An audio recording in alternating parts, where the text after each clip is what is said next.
Well, thank you for joining me on another episode of A Dose of Reveal. You guys know I'm always excited, but today I'm going to be talking to someone that's a part of my family. I'm so glad to have you today. It's been a long time coming, and I'm glad that we are finally having this conversation. So let's just get right into it. Introduce yourself and tell everybody who you are.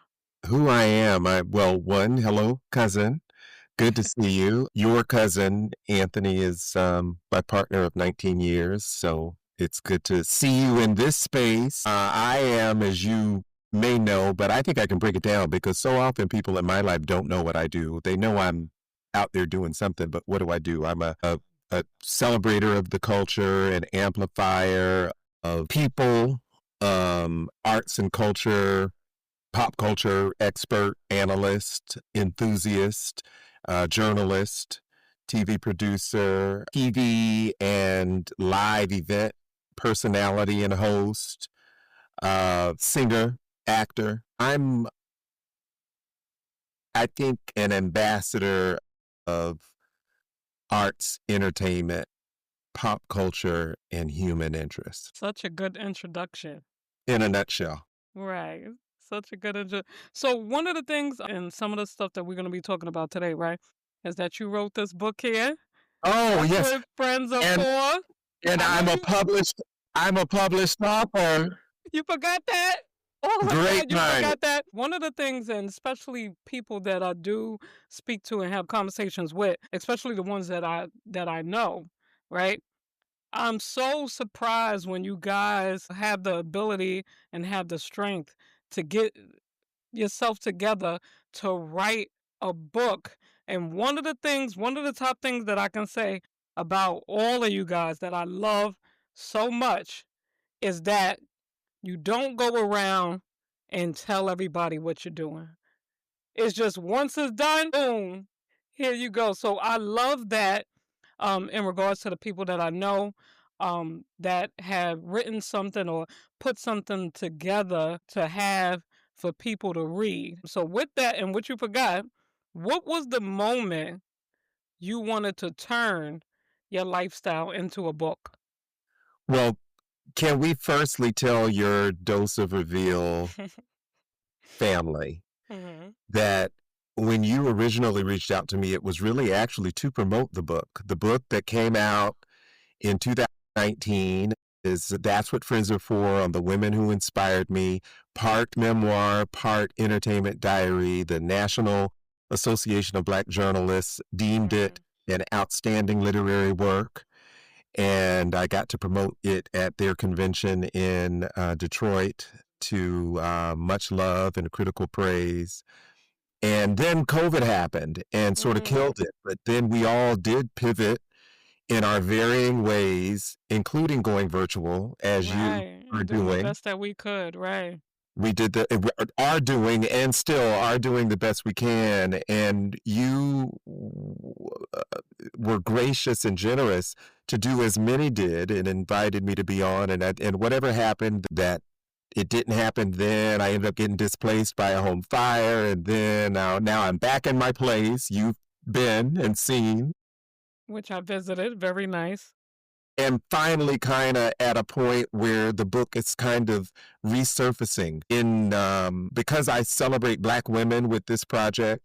You to really now answer your question, it was a small publisher out of Washington D.C., Dorpy Books, that came to me and had been following me as all those things I kind of named at the top of the interview. I have a hmm blog, The Life of Riley, and someone who knew me, this publisher knew me from the National Association of Black Journalists, who gave me my first internship and scholarship in the early 90s. And I would continue to sort of pour back into the organization as a board member, chair of the Arts and Entertainment Task Force for NABJ, founding member of the NABJ LGBTQ task force. We got a lot of letters. Representation matters. But this publisher said because of all of that, I was a celebrator of Black women, and would I be interested in gathering all of the things that they had seen in social media Wow.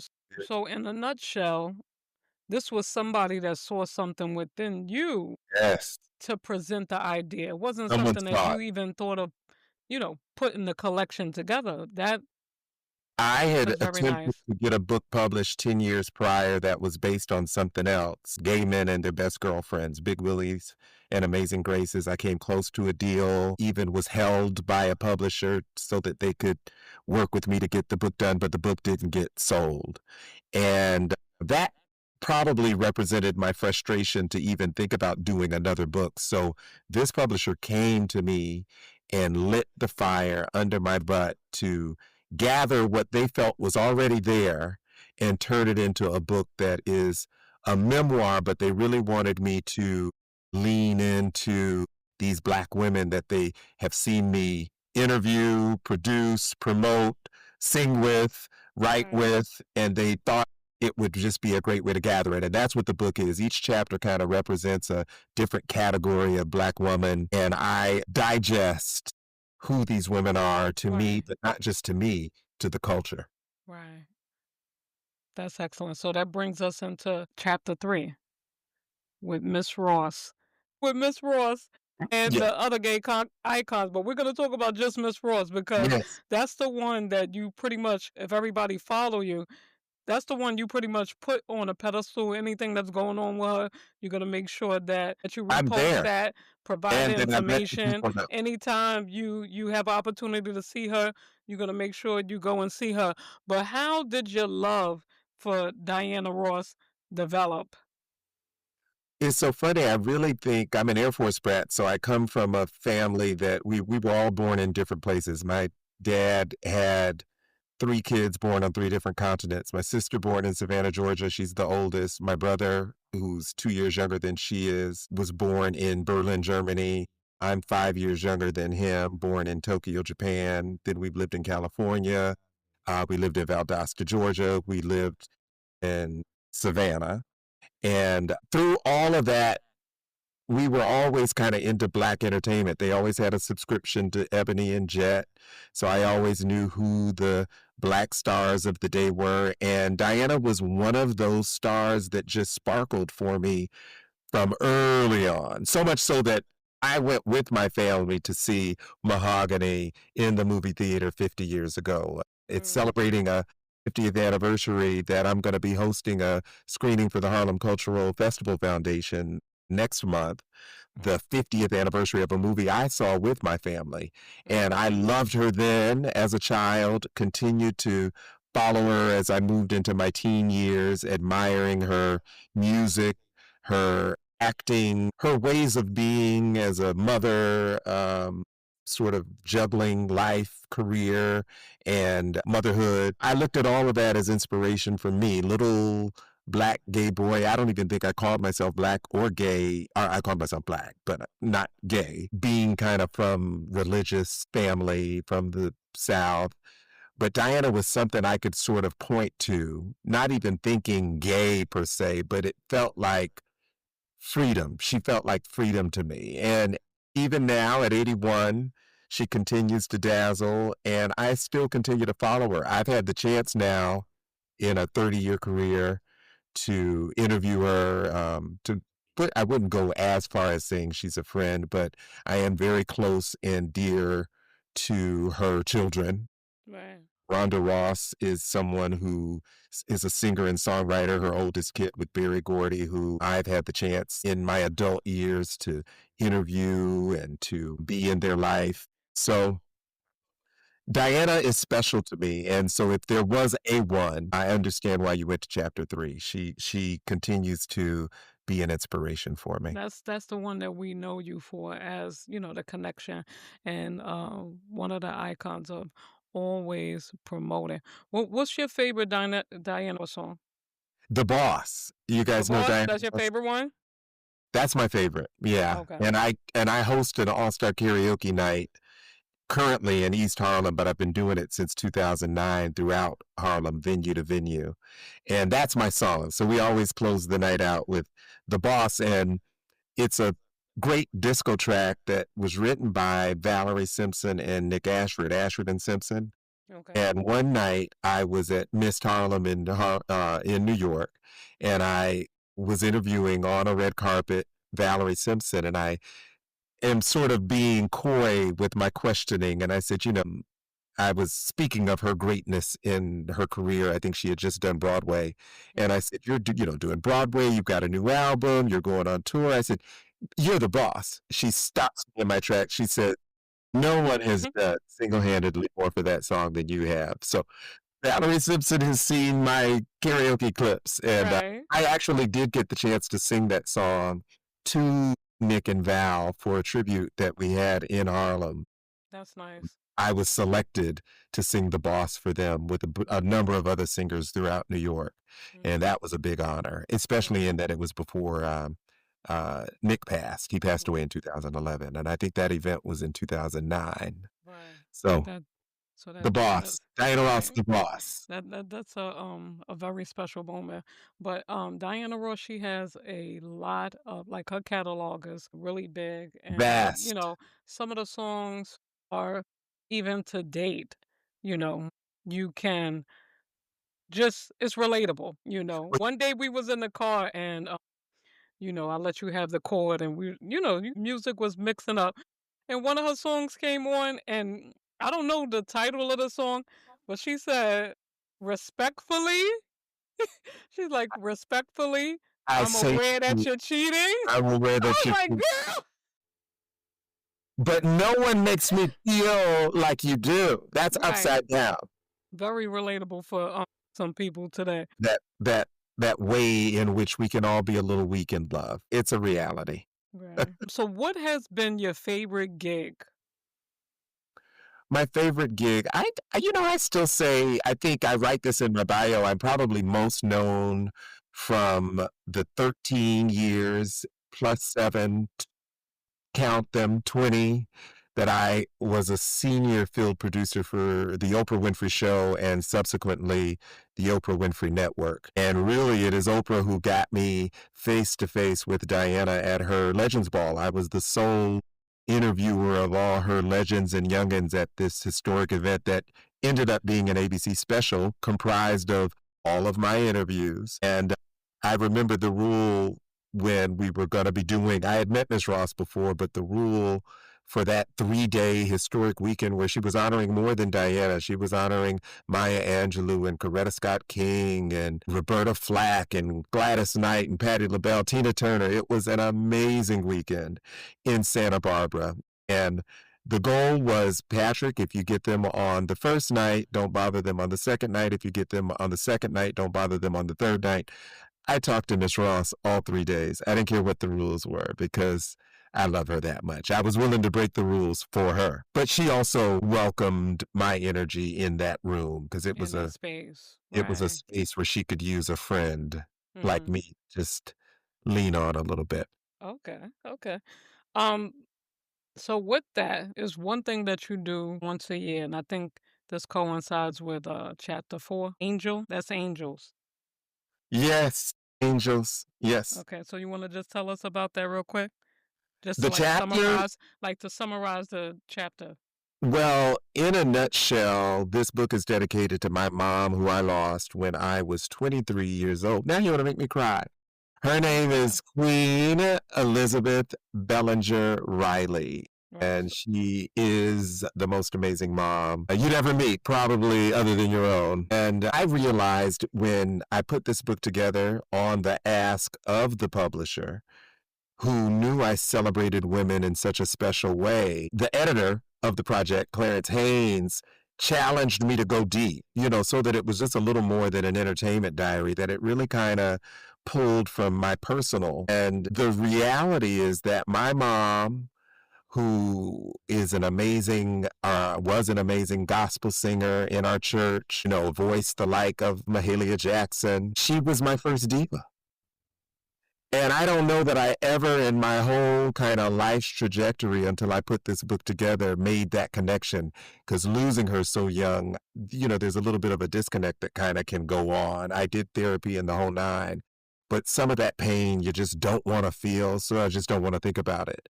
Right. And the book challenged me to think about it. And in going that deep, I love the idea that my mom was the first woman to inspire me, and Mm. she was my first friend and she was my best cheerleader. And because she was a singer, she informed the singer that I was, and the singer she forced me to be in the church when I didn't want to be, and the speaker she forced me to be on Easter Sunday when I didn't want to do it, Right. and how that translated into me being a great speaker, my high school graduation speaker, an orator at Morehouse College.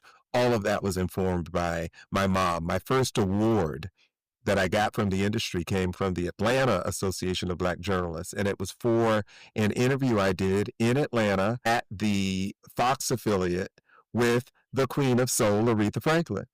And so she would die a year later, but how special is it that she did get to see me in some light? It was before Oprah and all and Diana, but she got to see a really special moment That's that tough. happened for me at the beginning of my career. Right. And the So the reason book, the reason why I brought that up though is because you also stated that your mother was a Capricorn. oh Right. yes, So yes, anytime I get the opportunity to talk about a Capricorn or even meet one, yes. it holds a special place in my heart. December 29th, and there's no, yeah, she's just super super special, and she holds a place. I mean, our hearts are all still cracked and healed, but she was something special. Yeah. So what would you say? Because even though you've been in the New York area uh, for a long time, longer probably than you've been in the South, you still carry that sense of, Southern hospitality. And it Yeah. doesn't matter how long, you've been in New York, you're still able to carry that. So what would you say, right? Um, or how were you able to come out of your shell and become an advocate and also, you know, have a comfortability of doing what you do now? Well, it's interesting. I didn't come out until I came to New York. So I came to New York at 25. And so that's when I came out. Now, I had experiences. I was probably 5 years into experiences with other men, but I came out in New York, like many gay men come from their small hometowns to New York, where there's a village of people who are then your tribe, Right. who come from the same maybe conservative families and realize that they are okay as they are, and then they can kind of move on with chosen family and then find those ways to reconnect with the family that they come from. And for me, even though I had come out to the family, it would be Oprah, for whom I was working, who would turn the camera on me one day when she was doing a show when I knew I was gay, and she assigned me, or the team assigned me, to go and interview all these people on when they knew they were gay, and there weren't enough black people in the mix. So she says, oh, see if Patrick will turn the camera on himself, tell his story. Because I had done on camera things for the show before, so she knew it would be something that I could do. But then would it be something, she didn't think about this, that I'd want to do? Were you nervous about that? Question I was actually asking you was about coming from the South and Yeah, having some type of shyness. I was talking about shy, not yeah, coming out with your orientation, but yeah. I'm talking about like coming out of your shell of, you know, wanting to be, even though your voice is low, wanting to be the voice that overshadows in the room. Well, no, but let's talk about that. That has a backstory, and it really is kind of the same story. That sacrifice and that jump of not being afraid to come to New York. Well, you know what that was? It was trauma. Now that I understand, well, you know what? You Oh, used the wow. word shy. I was never shy. Okay. But I do get the distinction, sort of that leap, a leap from Right, the right. comforts of the South Mhm. to New York. So what really made the decision is my mom died in 94. And so I was met with, grave depression. I'd get a therapist who would then get me open to sort of fighting for my joy. It's a new phrase that we're hearing from Chanel Jones on Today, who lost her husband recently, and she's is now back on the air, and that was one of the ways in which she testified about that loss, fighting for her joy. So I was fighting for my joy. Mm. And then a job opportunity came. It was CNBC and Geraldo Rivera who flew me up. And I thought I'd fly up just for the trip, not thinking that I was going to get an opportunity to actually move to New York. And it landed on me at the top of 1995, not only being offered a job, but they were offering to relocate me. And so it is CNBC that relocated me in a time where I needed to shake up my life that was so grim in the wake of my mother's passing. And to do something different. I argue, traumatically speaking, you got me going deep. Is that what A Dose of Reveal is about? Getting us to go deep? Because Sometimes we get like that. that, I honestly believe, is the thing that had me leap to New York City. Because truth be told, I might have stayed in Atlanta comfortably, and New York was the stretch. And so that was the leap. So it's such a big difference today. Journalism back when you started, because we talk about it a lot where from your time, everyone went to school to learn how to be a journalism versus today, people are just hopping on the camera and just trying to figure things out. What has been the hardest and the easiest thing that you can separate in regards to journalism versus the pandemic and fast forward to now? I think those of us who come from old school journalism and who have observed the shift in the industry, a lot of downsizings because AI is taking over. A lot of us are losing our jobs because DEI is no longer a priority. Pandemic, as you speak so eloquently, happened and would have people forced to do their jobs in a different way. And I think those of us who have survived and are resilient are those of us who have been able to pivot to respond to the urgent change, to not only be great partners with corporate media, which still kind of runs things, Right. but who've been enterprising enough to begin to do their own thing.